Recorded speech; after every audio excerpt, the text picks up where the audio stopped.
Cek cek cek, halo. Oke, bismillahirrahmanirrahim. Assalamualaikum warahmatullahi wabarakatuh. Selamat pagi teman-teman. Kembali lagi di perkuliahan daring di mata kuliah Rekayasa Perangkat Lunak. Kali ini kita telah mencapai di pertemuan ke-14, di mana pertemuan ke-14 ini kita akan menuju ke bab manajemen project. Ketika kita membuat konsep suatu perangkat lunak, kita akan melakukan beberapa manajemen sehingga dimana kita membuat suatu project akan teratur dan tertata rapi, sehingga ketika kita mengajukan suatu proses tawar menawar dengan klien, itu sudah ada manajemen proyeknya sesuai dengan legalitas untuk pembuatan atau pengembangan perangkat lunak seperti itu. Baik, kita lanjutkan. Ada beberapa ilustrasi di mana di sini diceritakan adalah percakapan dari manajer hotel dengan developer. Misalnya developer seperti ini, halo, apakah benar ini Circumdev atau ini adalah nama suatu developer gitu. Ya benar, ada yang bisa kami bantu. Nah, di sini diceritakan bahwasanya suatu manajer hotel ingin membuat aplikasi kepada developer. Nah, ini. Nah,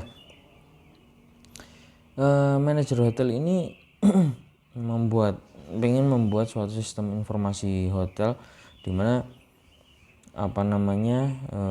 sistem informasi tersebut harus dikerjakan secara cepat oleh developer. Nah, ini seperti yang kalian bisa lihat bahwasanya percakapan di sini agak kurang mengenakan. Nah, seperti itu. Jadi kalau dilihat dari percakapan ini, bahwasanya percakapan ini terlalu memaksa kepada developer B, sehingga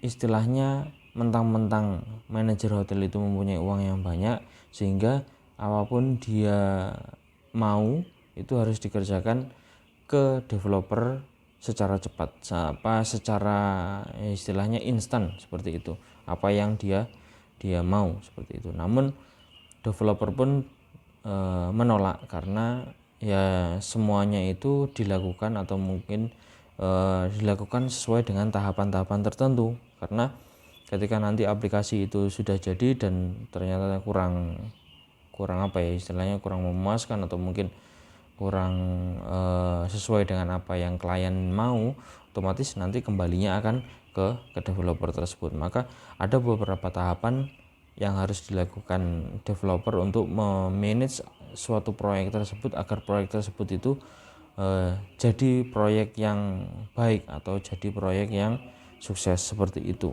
Jadi tidak segampang membuat suatu aplikasi yang sederhana atau mungkin suatu aplikasi yang simple. Nah, itu tidak maksudnya tidak sesuai dengan apa yang developer inginkan seperti itu. Jadi dilihat dari percakapan ini hanya menitik beratkan ke salah satu klien saja, jadi tidak ada kerjasama yang baik seperti itu. Nah, dari percakapan ini, ilustrasi ini harus ada pentingnya studi kelayakan, di mana studi kelayakan ini merupakan usaha untuk menentukan kadar atau pertimbangan terhadap sebuah proyek. Nah, kelayakan itu dari apa saja? Dari kelogisan sebuah proyek, kemudian dari jangkauan atau cakupan perangkat lunak, dan yang ketiga adalah estimasi yang meliputi SDM, waktu dan biaya. Nah, ketiga ini akan akan dimusyawarahkan atau akan diobrolkan ke dalam ketika klien dan developer itu bertemu seperti itu. Nah, tahapan pertama itu kan yang dilakukan developer dengan klien itu adalah tahapan analisis. Nah, ketika analisis inilah salah satu perilakunya atau salah satu perlakuannya atau tindakannya itu adalah komunikasi. Nah, di dalam komunikasi inilah itu ada ketiga studi kelayakan ini. Seperti itu. Ketika komunikasi dengan klien, apa yang harus dibuat, apa yang harus dikembangkan, kemudian stakeholder apa saja yang ikut dalam proyek tersebut, kemudian nanti waktunya berapa, waktunya yang diberikan itu berapa, kemudian biayanya harus keluar berapa, itu nanti akan dimasukkan ke dalam komunikasi ini, seperti itu. Nah, jadi di dalam manajemen proyek ini kita akan membahas yang pertama adalah pengertian proyek dan manajemen proyek. Kemudian ada organisasi dan personalia tim, itu masuk dalam sumber dayanya. Kemudian ada cakupan manajemen proyek, kemudian ada perencanaan proyek, dan yang terakhir adalah tools dan teknik untuk memanajemen suatu proyek perangkat lunak. Nah, pengertian proyek, di mana proyek itu adalah pekerjaan yang perlu pengkoordinasian segala hal yang menggunakan perpaduan antara yang pertama sumber daya manusia, teknik, tools atau peralatannya, administrasi, dan keuangan. Jadi proyek itu adalah suatu pekerjaan yang dimana di dalamnya ada koordinasi antara kelima ini, seperti itu. Itu adalah proyek. Jenis-jenis proyek khususnya yang ada di SI atau IT, itu sistem informasi atau information technology, itu jenis-jenisnya ada tiga. Saya simpulkan menjadi tiga. Yang pertama adalah pengembangan atau pembangunan sistem, kemudian adalah proyek bisnis re-engineering, dan yang ketiga adalah proyek penerapan teknologi. Dimana manajemen proyek adalah suatu proses dalam mencapai tujuan bersama, dengan menggunakan 4 fungsi utama manajemen proyek. Nah, yaitu adalah planning, organizing, actuating, dan controlling. Nah, ini manajemen proyek. Jadi di dalam manajemen suatu konsep rekayasa perangkat lunak itu ada planning, ada organizing, ada actuating, dan ada controlling. Ada empat faktor utama ketika kita menggunakan atau melakukan suatu proyek seperti itu.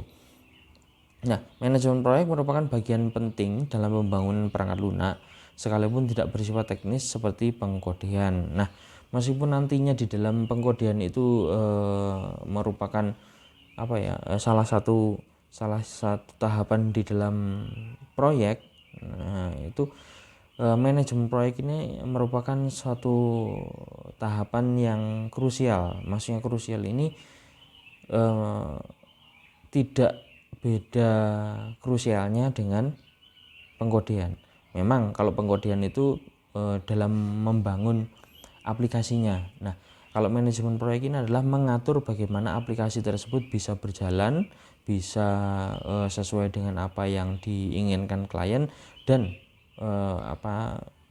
sukses. Sukses itu maksudnya sesuai dengan apa yang developer dan klien inginkan. Developer bisa, klien juga terima, seperti itu.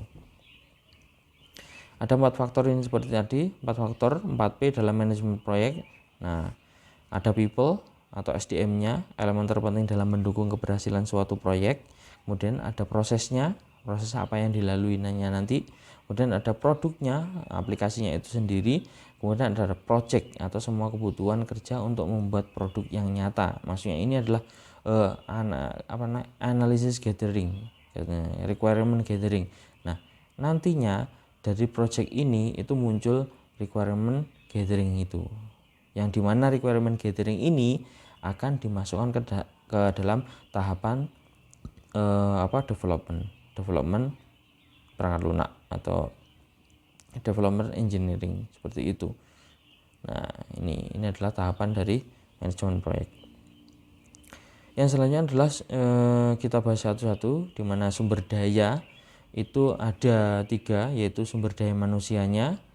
Kemudian ada sumber daya manusia itu juga banyak, jadi tidak hanya klien dan developer saja, di mana ada orang tersendiri atau mungkin ada orang yang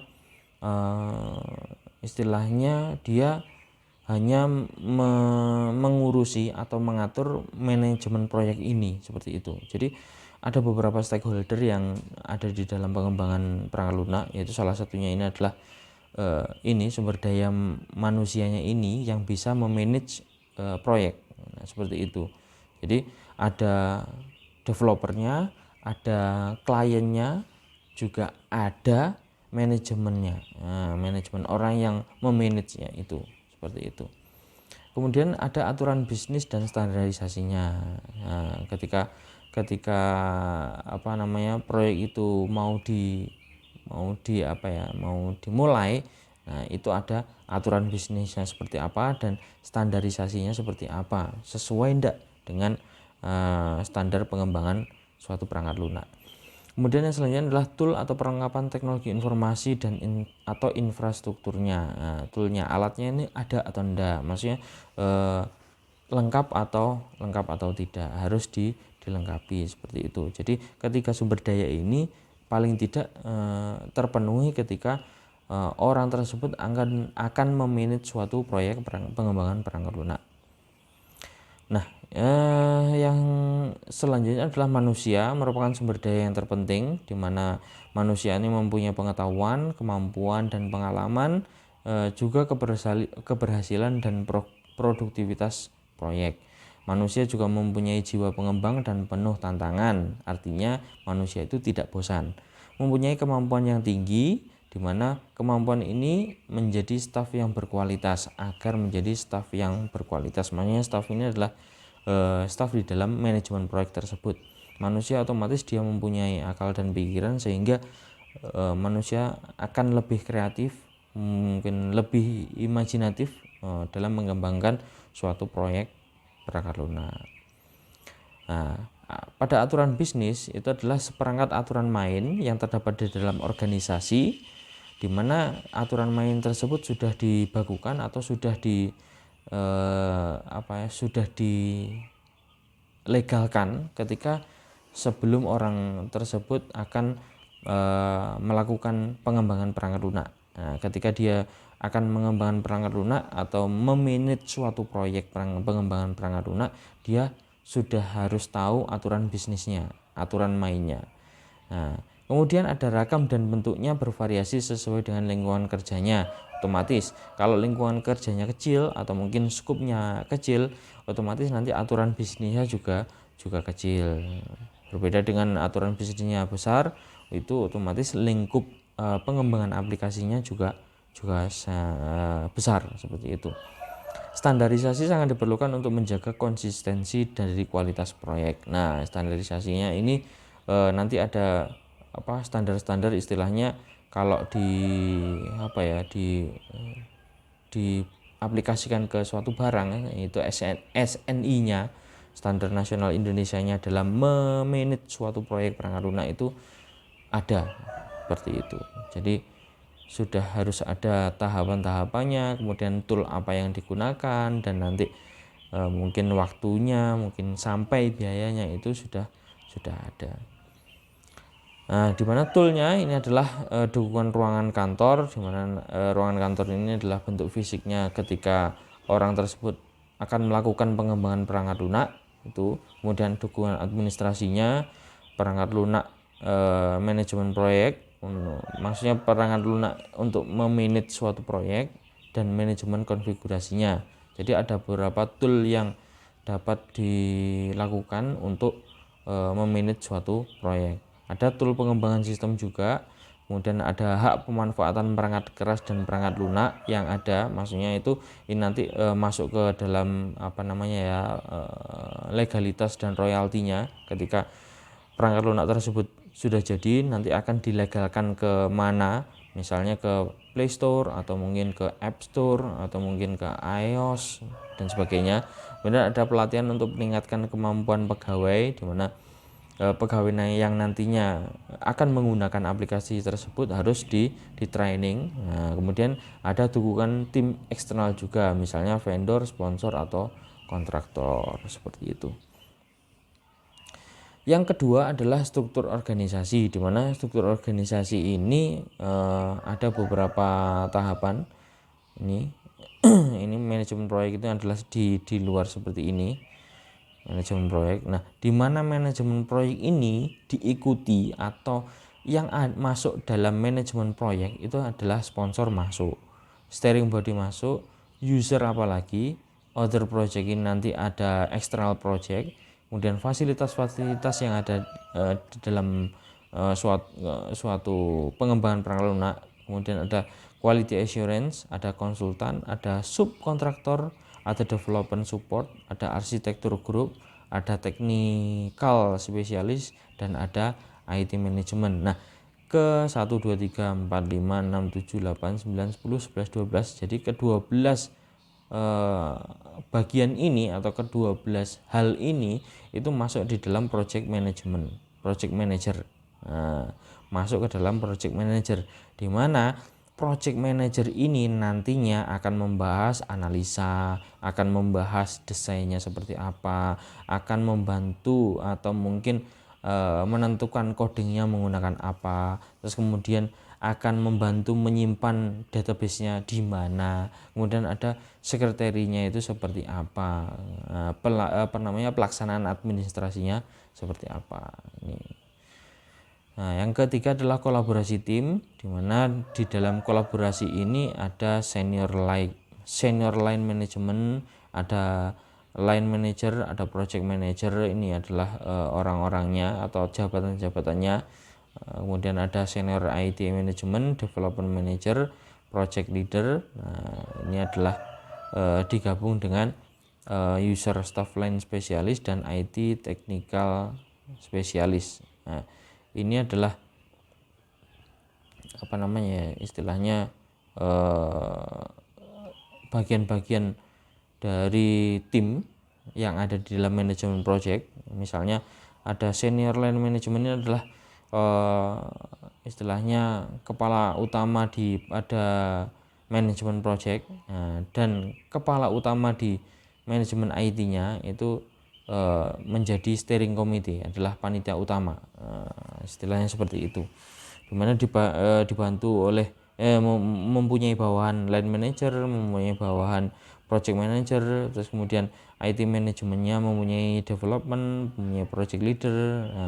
Di bawahnya ada user staff line spesialis dan ada IT staff technical spesialis, dimana di ini tuh pekerjaannya hampir sama atau kolaborasinya hampir sama. Perbandingan manajemen umum dan manajemen proyek. Kalau manajemen umum seperti ini ada control, direct, measure, di mana bentuknya adalah life cycle, muter terus.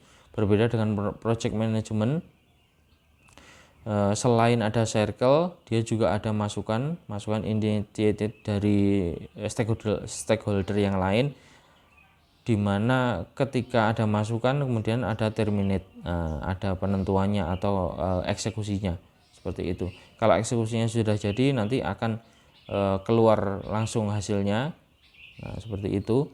Nah, kalau belum jadi, dia akan life cycle lagi, seperti itu. Nah, ini 5 kategori pelaku dalam manajemen proyek. Ada manajer senior, manajer proyek teknisnya, kemudian ada praktisinya ini mungkin desainer, developer, kemudian orang yang programmer seperti itu, mungkin analisis seperti itu. Kemudian ada klien atau pelanggannya itu, kemudian ada pengguna perangkat lunaknya. Maksudnya jadi antara klien dengan pengguna itu memang ada yang sama dan ada yang tidak. Maksudnya klien itu belum tentu orang yang menggunakan aplikasi, seperti itu. Ketika mungkin di suatu perusahaan ingin membuat suatu aplikasi yang besar atau aplikasi sistem informasi di dalam suatu perusahaannya, yang menjadi klien itu mungkin atasannya dari pengguna atau pegawai yang menggunakan aplikasi tersebut, seperti itu. Bentuk organisasi adalah ini ada democratic decentralized, ada control decentralized, dan ada controlled centralized. Nanti akan kita jelaskan satu persatu. Democratic decentralized adalah tidak ada pimpinan yang permanen. Koordinator ditunjuk untuk jangka waktu yang pendek, keputusan diambil berdasarkan konsensus bersama. Komunikasi horizontal antar anggota tim yaitu adalah posisi sejajar semuanya. Jadi ketika melakukan suatu proyek manajemen dengan model proses yaitu demokratik decentralized, maka ketika melaksanakan manajemen project itu adalah tidak ada pemimpin yang permanen. Maksudnya tidak pemimpin yang permanen itu ya pokoknya semuanya yang mempunyai ide-ide yang bagus dan bisa diterima oleh semua tim itu adalah menjadi pemimpinnya, seperti itu. Nah, ketika di jalan mungkin ada yang ada yang memiliki ide atau gagasan yang lebih baik, ya maka dia akan menjadi pimpinan selanjutnya.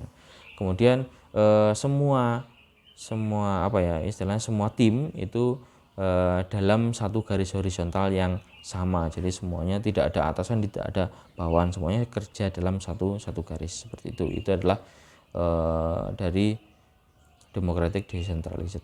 Kemudian ada control decentralized. Ya, ini berbeda. Jadi pemimpin tim itu sudah ditentukan, ada wakil pimpinan dan mereka otomatis berbagi tugasnya. Penyelesaian masalah adalah tugas tim dan implementasinya dibagi antara beberapa subtim oleh pemimpin. Jadi pengambil keputusan adalah ketua tim. Nah, setelah keputusan sudah ada, maka keputusan tersebut dibagi dalam suatu pekerjaan. Nah, pekerjaan tersebut dikerjakan oleh sub-sub tim tersebut. Komunikasi horizontal antara sub tim dan di antara personel. Jadi komunikasinya itu secara horizontal. Jadi mungkin dari pimpinan ke wakil dulu. Setelah dari wakil mungkin dari ke beberapa divisi-divisi, seperti itu. Kemudian komunikasi vertikal berdasarkan struktur hierarki atau sentralisasi untuk penyelesaian masalah. Maaf ya, yang hierarkinya seperti ini adalah vertikal. Ya, yang horizontal antara subtim itu. Jadi yang horizontal yang seperti ini adalah antara tim-timnya saja yang sesuai timnya. Jadi di atasnya ini misalnya ini adalah developer, programmer, desainer, analisis, mungkin di atasnya ada IT management dan IT konsultan, seperti itu. Nah, ini tim yang di bawah ini ya komunikasinya dengan ini saja. Berbeda dengan tim yang di atasnya itu komunikasinya akan berbeda lagi, seperti itu. Ini adalah yang dengan model proses controlled decentralized. Kemudian adalah control centralized, adalah penyelesaian masalah dikerjakan oleh pemimpin. Kemudian pemimpin melakukan koordinasi internal tim. Kemudian komunikasi lebih banyak vertikal antara pemimpin dan anggota tim. Jadi ini lebih ke ke kapitalis ya. Jadi kapitalis itu jadi pemimpin kemudian langsung ada tim-timnya. Jadi keputusan itu di sini, keputusan itu di sini, keputusan. Nah, jadi apa yang ada di dalam pimpinan ini langsung dikerjakan ke bagian-bagian atau subdivisi di bawahnya. Kamu mengerjakan program, kamu mengerjakan desainer, kamu mengerjakan kebutuhan-kebutuhannya, kamu mengerjakan IT supportnya, kamu mengerjakan mungkin maintenance-nya, seperti itu. Nah, itu sudah diatur. Jadi tidak ada koordinasi di antara tim-tim di bawahnya. Jadi sudah langsung proses pengerjaannya itu sudah ditentukan oleh ketua timnya atau pemimpinnya, seperti itu. Jadi yang ketiga ini lebih langsung sesuai dengan arahan pemimpin. Nah, ini ada beberapa tahapan, di mana tahapan perekrutan anggota tim internal. Nah, ini adalah salah satu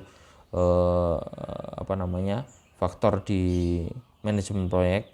Ketika ada perekrutan anggota tim internal di dalam manajemen tersebut, itu ada beberapa pertimbangan. Itu yang pertama, pernah tergabung dalam proyek terdahulu. Ini otomatis didahulukan karena otomatis dia sudah tahu seluk-beluknya atau sudah tahu aturan mainnya ketika berada di dalam manajemen proyek tersebut. Kemampuan, keahlian, dan gaya personil otomatis yang dicari yang sesuai dengan keahliannya. Rekomendasi dari pimpinan. Nah, jadi Kalau misalnya pimpinan itu lebih ke model proses centralized tadi, otomatis dia tahu orang-orang siapa yang sudah piawai atau ahli dalam bidang-bidang divisi-divisi yang akan direkrut. Kemudian rekomendasi dari anggota tim lainnya itu juga harus masuk, penilaian terhadap kemampuan dan hasil kerja, dan sertifikasi pelatihan dan pengalaman. Seperti itu. Jadi kalau orang yang mempunyai sertifikat atau istilahnya legalitas ketika dia mempunyai keahlian, suatu keahlian, otomatis dia akan lebih diutamakan. Penggunaan tenaga ahli eksternal. Ini kalau eksternal itu apa? Mampu dapat dipercaya. Jadi syarat-syaratnya atau ketentuannya, dia mampu atau dapat dipercaya, punya pengalaman dan sertifikasi untuk mengerjakan proyek sesuai dengan cakupan dan jadwal yang telah ditentukan oleh tim. Kemudian berpengalaman dan proyek dan sukses mengimplementasikannya, dapat menjaga kepuasan dan kepentingan pelanggan dan memberikan harga yang wajar. Ketika manajemen proyek itu mungkin di dalam timnya itu tidak ada atau kekurangan orang yang ahli di dalam bahasa Laravel misalnya. Nah, otomatis pimpinan manajemen proyek tersebut dia akan merekrut dari tenaga ahli eksternal yang paham di penggunaan bahasa Laravel agar masuk di dalam proyek manajemennya. Nah, apa-apa saja yang harus dijadikan syarat atau mungkin dijadikan pertimbangan itu ada 4 ini tadi. Seperti itu. Yang selanjutnya adalah cakupan manajemen proyek. Nah, dari cakupan manajemen proyek ini itu ada beberapa hal, yaitu yang pertama adalah latar belakang proyek. Jadi apa toh yang dijadikan latar belakang untuk memunculkan manajemen proyek ini. Nah, tujuan pelaksanakannya itu membuat apa? Nah, nantinya apakah membuat software suatu sistem informasi yang nantinya akan dikembangkan di suatu instansi dan dikembangkan untuk instansi yang lain, atau hanya suatu instansi saja. Kemudian sasaran dan dampak dari hasil pekerjaannya, sasarannya ke siapa, ke instansi atau ke pribadi atau mungkin ke suatu badan keamanan atau badan pertahanan, itu kan penanganannya akan berbeda seperti itu. Lingkup kegiatannya seperti apa, kemudian ada pengiriman produk termasuk dokumentasi yang terkait itu seperti apa, kemudian sumber daya yang digunakan, rincian mengenai kemampuan anggota dan perlengkapan atau tools yang digunakan itu juga harus ada.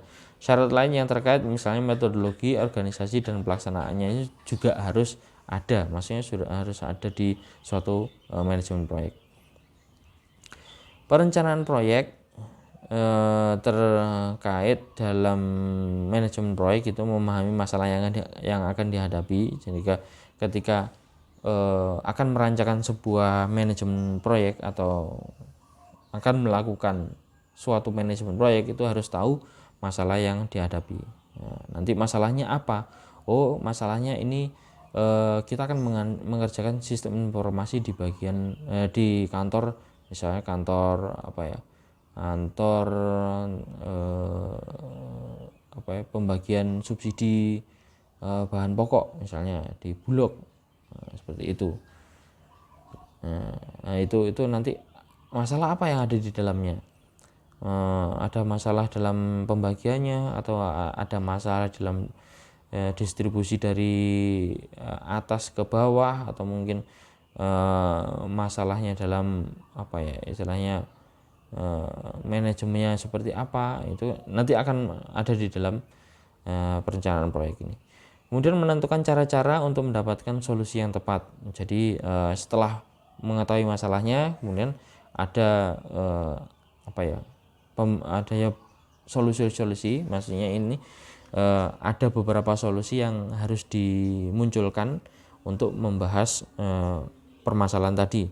Nah, nantinya solusi tersebut akan dipilih dan dimusyawarahkan dengan stakeholder yang ada di dalam manajemen proyek tadi, sehingga muncul satu solusi di mana solusi tersebut akan dilakukan atau dieksekusi oleh tim developernya lah, atau mungkin tim IT-nya, seperti itu. Pengoptimalan efisiensi dan keuntungan proyek. Otomatis efisiensi dan keuntungan itu adalah memang sudah menjadi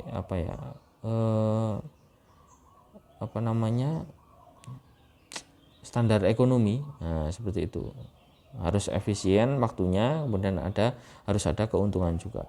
Memerlukan dokumen kebutuhan yang digunakan untuk mengambil keputusan dalam menerima proyek atau menolaknya jika mengambil proyek tersebut. Nah, di mana proses pengambilan pembuatan dokumen ini itu dokumen yang berupa proposal proyek. Nah, jadi semakin bagus proposal yang dibuat, otomatis nanti akan semakin banyak juga peluang yang akan diterima oleh klien atau mungkin user nantinya, seperti itu. Nah, perencanaan proyek ini ada dimasukkan ke dalam segitiga proyek. Yang pertama adalah time atau waktunya, kemudian adalah scope-nya, ruang lingkupnya, dan uangnya atau anggarannya. Itu harus seimbang ini, harus seimbang. Nah, seperti itu. Tahapan perencanaan proyek yang pertama ini penentuan area tadi, kemudian mendefinisikan tugas-tugas, toolnya itu pakai apa, WBS atau project network, sebagainya. Kemudian pendefinisian sumber daya, setelah itu penjadwalan teknik tool pakai ini PRT, CPM atau Gantt chart, seperti itu. Kemudian ada penentuan anggaran. Ini adalah tahapan dari perencanaan proyek. Tool dan teknik manajemen proyek itu bisa pakai work breakdown structure, ada project network diagram, ada CPM, critical path method, biasanya yang digunakan yang sering adalah ini CPM ini. Kemudian ada PERT, program evaluation review teknik, kemudian ada Gantt chart atau precedent diagramming method. Nah, silakan dilihat di Google, itu banyak programnya seperti ini, tuh kerjanya seperti apa atau jalan kerjanya seperti apa. Tujuan perencanaan anggaran proyek adalah anggaran dibentuk untuk menjalankan apa yang telah direncanakan tahapan planning. Dalam tahapan planning, ketika tahapan planning itu tahapan awal dalam proses development atau pengembangan. Memberikan dukungan atau arahan finansial untuk membiayai sebuah proyek. Yang ketiga adalah untuk mengontrol dan mendokumentasikan pembiayaan proyek. Ini adalah perencanaan anggaran. Ketika merencanakan suatu anggaran itu harus sedetail mungkin, harus seteliti mungkin, karena anggaran ini bukan hanya untuk proyek tersebut. Jadi ada beberapa stakeholder yang masuk dalam manajemen proyek, itu juga harus direncanakan anggarannya. Selanjutnya, metode perencanaan anggaran itu adalah metode perkiraan dari intuisi dari pimpinan dan tim. Kemudian ada taksiran standarnya, kemudian ada traditional cost accounting, dan ada ABC. Jadi ada beberapa metode perencanaan yang dilakukan untuk memanage suatu proyek. Nah, mungkin pakai metode perkiraan atau metode taksiran atau TCA atau ABC, activity based costing, seperti itu.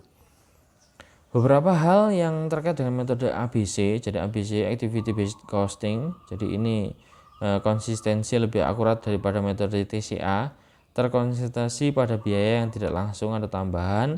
Biaya selalu berhubungan dengan aktivitas, karena setiap aktivitas akan dianggarkan atau dirupiahkan. Kalau misalnya kita di Indonesia ya dirupiahkan, seperti itu. Kemudian aktivitas selalu menggunakan sumber daya, jadi sumber dayanya itu otomatis menjadi patokan untuk dalam pembiayaan atau pemberian anggaran, seperti itu. Nah, itu adalah beberapa metode. Jadi metode yang digunakan oleh manajemen anggaran, hanya manajemen anggaran saja. Tapi yang lebih digunakan adalah, yang sering digunakan adalah yang ini, activity based costing. Jadi ketika orang itu mengerjakan, misalnya developer itu dia mengerjakan apa saja. Kalau dia mengerjakan ini ya sudah, dibayarnya juga yang itu, seperti itu. Activity based costing. Jadi pembayaran berbasis dengan aktivitasnya. Kalau dia mempunyai beberapa aktivitas dan dia bisa menyelesaikannya, jadi otomatis ya dia dibayar sesuai dengan aktivitas yang diselesaikannya, seperti itu. Oke, sampai sini ada pertanyaan? Kalau ada ya silahkan tulis di komentar, kalau tidak ada ya silahkan dipahami lebih detail lagi. Nah, tugas selanjutnya adalah ini, coba kalian membuat proposal penawaran dari aplikasi yang ini tidak ini ya, bukan ini ya, bukan ini tidak dipakai. Jadi aplikasi yang kalian bentuk itu, jadi nanti ini tugasnya adalah berkelompok, di mana tugasmu itu membuat proposal penawaran. Jadi kamu membuat aplikasi kemarin, konsep aplikasi kemarin itu nanti kamu buat proposalnya agar bisa ditawarkan di klien. Misalnya, Pak, saya punya, istilahnya kasarnya itu, Pak, saya punya aplikasi seperti ini, spesifikasinya seperti ini, kemudian harganya seperti ini, nanti waktunya yang dikerjakan seperti ini, nanti dibuat seperti proposal seperti itu. Nanti disubmit berupa dokumen PDF ya, dokumen formatnya PDF. Nah, nanti di dalamnya itu adalah proposal dari aplikasimu tersebut. Oke, itu saja yang bisa saya sampaikan di pertemuan ke-14 ini. Jadi pertemuan 14 ini adalah tugasnya membuat suatu proposal penawaran. Oke, ada kurang lebihnya mohon maaf. Billahi taufiq wal hidayah. Assalamualaikum warahmatullahi wabarakatuh. Terima kasih.